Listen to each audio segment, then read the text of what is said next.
Bonjour à tous, aujourd'hui nous sommes au stade de la Redoute. Regardez, c'est l'arrivée du Trail des Anglais. Les participants se sont retrouvés à 5h30 avec la ferme intention de boucler la première étape du Challenge Saint-Roland. Tout de suite, le résumé en images de ce grand rendez-vous.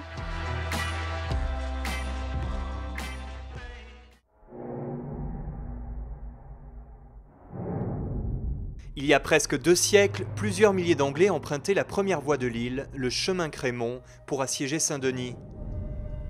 Ce dimanche 23 février, c'est un contingent non moins modeste de 1400 coureurs qui ont marché sur leurs pas pour la 4e édition du Trail des Anglais, le plus gros rassemblement de ce début de saison.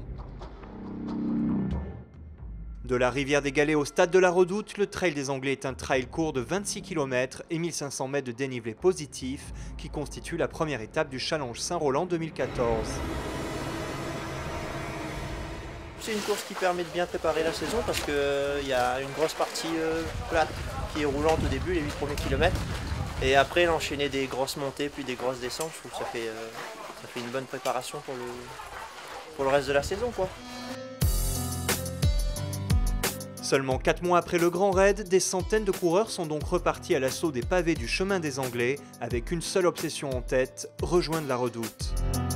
Le Trail des Anglais emprunte en effet exactement le même parcours que celui du Grand Raid, du Trail de Bourbon et de la Mascareigne à partir de la Possession. La seule différence, ce sont les 6 premiers kilomètres sur la route, le minimum nécessaire pour étirer une telle masse de coureurs.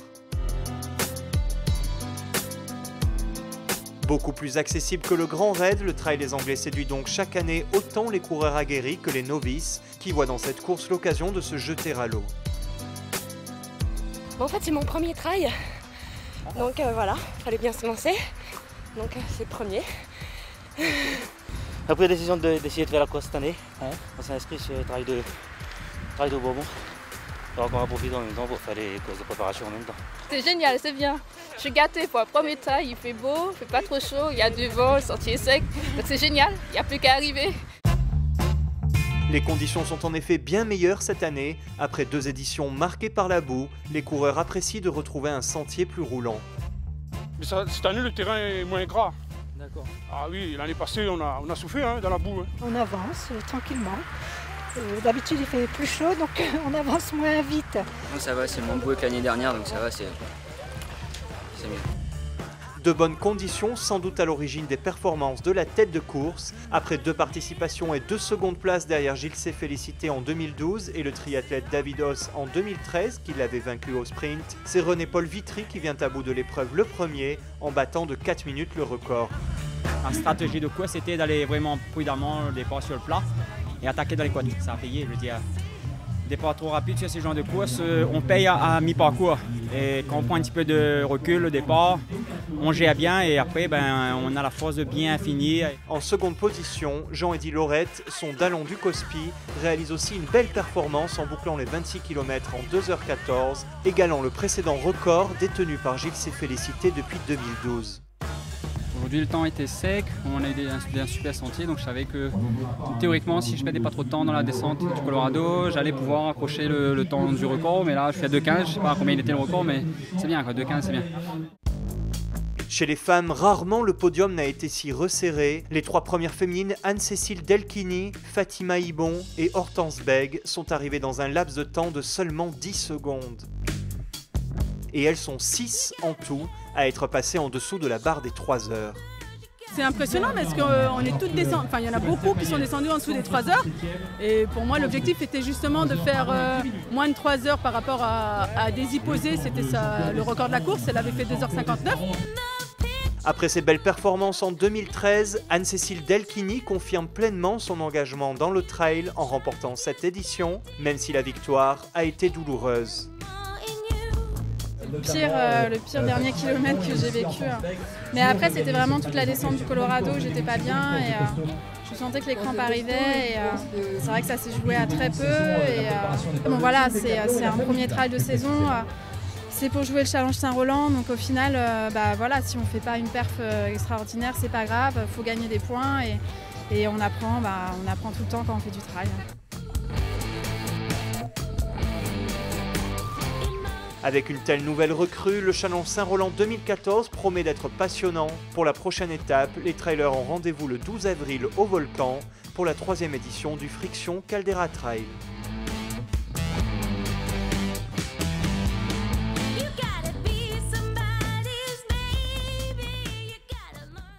Vous avez sûrement remarqué qu'à La Réunion, il y a de plus en plus de courses, de plus en plus de coureuses et de coureurs, de plus en plus d'équipements pour les trailers. Bref, le secteur est en pleine progression. Pour en savoir plus sur le marché de la course de montagne dans notre île, voici notre séquence L'envers du trail.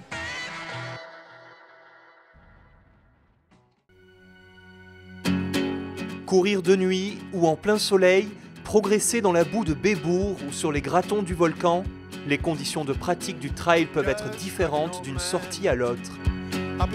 Pour améliorer les performances comme le confort des coureurs, les équipements ont fortement évolué ces dernières années, au point que le trail est devenu un véritable marché. L'offre s'est considérablement accrue, allant de pair avec l'augmentation du nombre de coureurs. Des boutiques spécialisées se sont ouvertes et les grandes enseignes généralistes jouent aussi leurs cartes. À l'image de l'entreprise Decathlon, le distributeur d'articles de sport implanté dans l'île depuis 2006 bénéficie lui aussi de l'engouement pour le trail. La progression de chiffre d'affaires sur cet univers-là a été phénoménale ces dernières années. Aujourd'hui, en termes de chiffre d'affaires, je ne vous dirai pas les montants exacts, mais la montagne dans nos magasins représente à peu près 25% du chiffre d'affaires du magasin, ce qui est déjà considérable. Le trail correspond à peu près à 10% de ce chiffre d'affaires de 25%. Et l'enjeu est si important que le distributeur a fait le choix l'année dernière d'ouvrir des espaces uniquement dédiés à cette pratique dans ses 2 magasins de Sainte-Suzanne et de Saint-Pierre. Le trailer, c'est un passionné. Alors, comme beaucoup de sportifs, on est passionné par le sport que l'on pratique, mais le trailer particulièrement.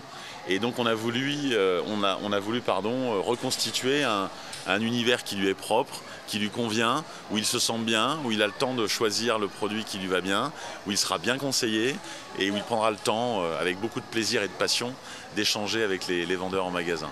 À côté des grosses enseignes, des magasins spécialisés ont aussi su tirer leur épingle du jeu. Gérant de la marque Trail Sport, Pascal Martinez a ouvert sa boutique à Saint-Pierre il y a 3 ans.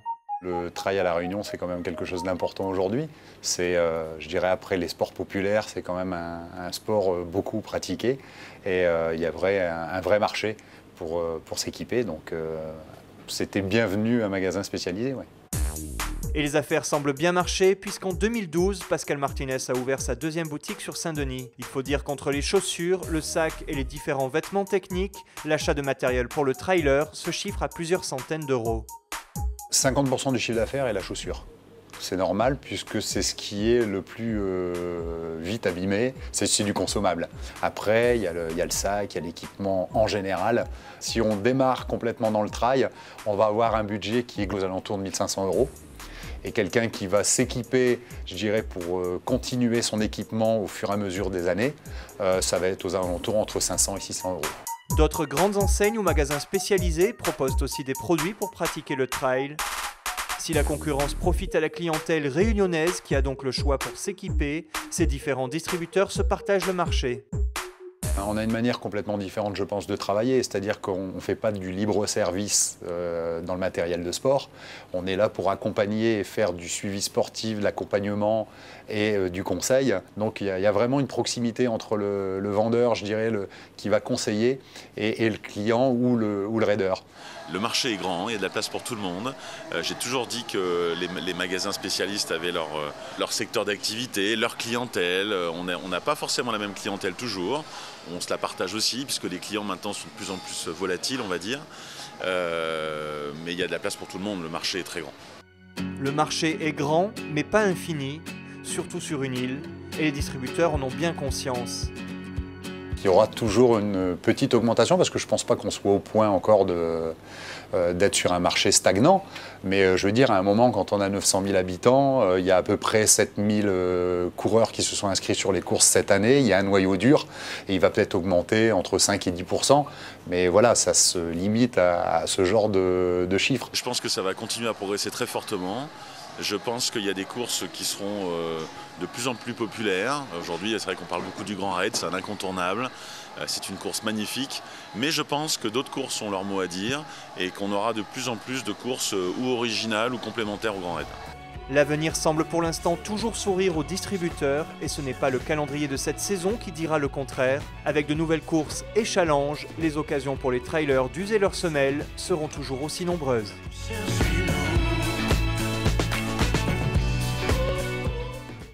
En même temps que le Trail des Anglais était organisée la 4e édition du Cross de la Savane. 300 coureurs se sont retrouvés à Saint-Gilles-Léo pour rejoindre la savane du Cap Laossé. Résumé de la course en images. Tous les Réunionnais connaissent ces paysages uniques que l'on traverse sur les premiers kilomètres de la route des Tamarins. La savane du Cap Laossé, dont presque 200 hectares sont protégés, est un site exceptionnel, très apprécié des coureurs et des vététistes. Pas étonnant que le Cross de la Savane, la seule course organisée depuis 4 ans sur cette zone, ait attiré près de 400 coureurs, malgré la concurrence du Trail des Anglais.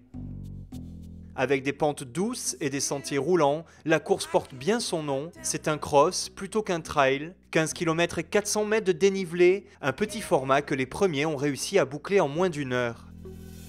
Et c'est Yannick Boyer qui a encore créé la surprise. Le Silaotien, excellent grimpeur, a démontré que les sentiers roulants ne lui font plus peur. Il s'est emparé de la première place aux dépens d'Eddy Narayanan, le vainqueur 2013, et de Simon Paillard.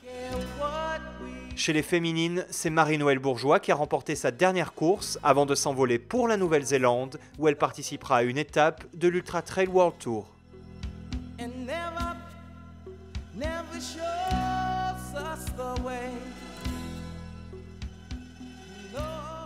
Avant de vous dire au revoir, je vous propose l'agenda des courses à venir. Le 2 mars, il y aura à Brapanon le Trail de l'Éden, première étape du Challenge de l'Est. Le 9 mars, direction Madagascar pour la première édition du Nosy Be Trail.